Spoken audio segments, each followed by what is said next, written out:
হ্যাঁ বলুন। আমি সাঁওতালডি থেকে শুভ মুখার্জি বলছি। হ্যাঁ হ্যাঁ। আমার নখটা, বাঁ হাতের নখটা, অনামিকাটা আর কি, সবসময় ওপর থেকে নিচ অব্দি ফেটে যায়। এটা কেন হচ্ছে? আচ্ছা, শুনতে থাকুন। আর কেউ আছেন? হ্যালো, আমি ব্যারাকপুর থেকে নিতাই চন্দ্র ঘোষ বলছিলাম। হ্যাঁ হ্যাঁ।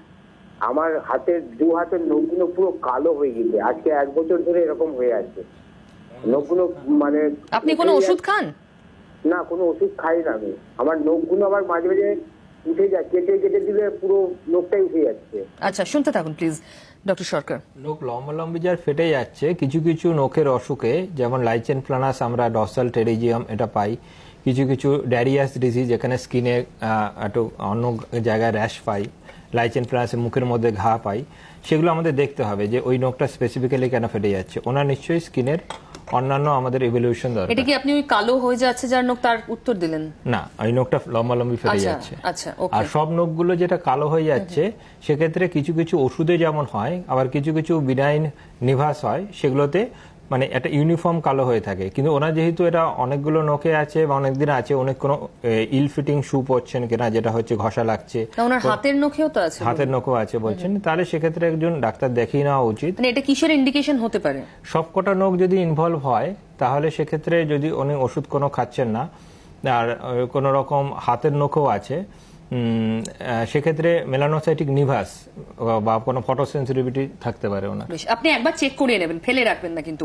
ফেসবুক লাইভের একাধিক প্রশ্ন রয়েছে। আচ্ছা, তার আগে ব্রেকের আগে পিঙ্ক নখ কিন্তু ভেঙে যায়, একজন প্রশ্ন করেছিলেন। হ্যাঁ, এটা সম্ভবত ওনার নিউট্রিশনাল প্রবলেমের জন্য হচ্ছে, যার জন্য বারবার ভেঙে যাচ্ছে এবং নর্মাল কালারটা আসছে না স্কিনের, এই নখের। এটা একটা কারণ হতে পারে। ওনাকে একটু অ্যানিমিয়া এবং ক্যালসিয়াম, ভিটামিন ডি এগুলো দেখে নিতে হবে। আরেকজন বলেছিলেন যেটা, সেটা হচ্ছে ওনার নখটা বারবার খসে পড়ে যায়, সম্ভবত এটা ফাঙ্গাল ইনফেকশন থেকে হচ্ছে, নিউট্রিশনের একটা কারণ হতে পারে। আরেকটা জিনিস হতে পারে, যদি নখে কোনো টিউমার বা কিছু থাকে নেল বেডে, সেক্ষেত্রে একটা নেল বেড কিংবা নেল ফোল্ডে সেক্ষেত্রে একটা এক্সরে বা আমরা অনেক কিছু করে থাকি, সেক্ষেত্রে ওই নখটা অনাইকোলাইসিস হয়ে যায়। আচ্ছা, ফেসবুক লাইভের অনেক প্রশ্নেরই কমন প্রশ্ন, ইন্দ্রাণী, মধুস্মিতা, রিয়া যা যা প্রশ্ন করেছেন অলরেডি উত্তর দেওয়া হয়েছে আলোচনায়। তনুশ্রী জানতে চেয়েছেন, তাহলে নখের রংটা কি হলে আমরা সতর্ক হব? নখের রং যদি খুব হঠাৎ করে, নখের যা স্বাভাবিক রং ছিল হঠাৎ করে চেঞ্জ হয়েছে, হঠাৎ করে হলুদ হয়েছে বা হঠাৎ করে সাদা হয়ে গেছে, নখটা অর্ধেকটা সাদা হয়ে গেছে নিচের দিকে অর্ধেকটা, তাহলে সেটা কিডনির রোগের লক্ষণ হতে পারে। লিভারের রোগে বা হাইপো অ্যালবুমিন, যদি অ্যালবুমিনটা শরীরে খুব কমে যায়, নেফ্রাইটিস, যে কোনো চেঞ্জই কিছু না কিছুর একটা লক্ষণ, যদি বড় চেঞ্জ মাথায় রাখবেন সেটাই। তাহলে আজকের এই অনুষ্ঠান থেকে আমরা কি কি টিপস মাথায় রাখবো, আমাদের এক্সপার্টদের টেক হোম মেসেজ কি, আসুন দেখি। নখের রং হলুদ হলে জানবেন জন্ডিসের সম্ভাবনা আছে কিংবা ছত্রাকজনিত রোগের, আর যদি কালো হয় তাহলে কিন্তু স্কিন ক্যান্সারের সম্ভাবনা হতে পারে।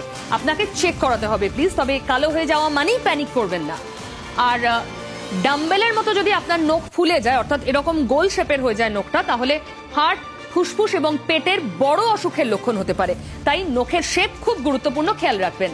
আর সহজে ভেঙে যাওয়া বা বেঁকে যাওয়া কিংবা ফেটে যাওয়া, এগুলো আসলে আয়রন, ক্যালসিয়াম, ভিটামিন ডি এর অভাবে, ক্ষেত্রেও যত্ন নেওয়া উচিত। আজকের টিপস মাথায় রাখুন, নিজের নখকে শুধু যত্ন করবেন না, খেয়ালও রাখবেন কোনো চেঞ্জ আসছে কিনা। টিপস মাথায় রাখুন। সোম থেকে শুক্র দেখতে থাকুন অফবিট 24 সন্ধ্যে 7টায়। আপনার ভালো থাকার সব টিপস অফবিট 24-এ। টিভিতে লাইন পাচ্ছেন না? সরাসরি আমাকে প্রশ্ন করুন ফেসবুক লাইভে, সোম থেকে শুক্র বিকেল 5টায়।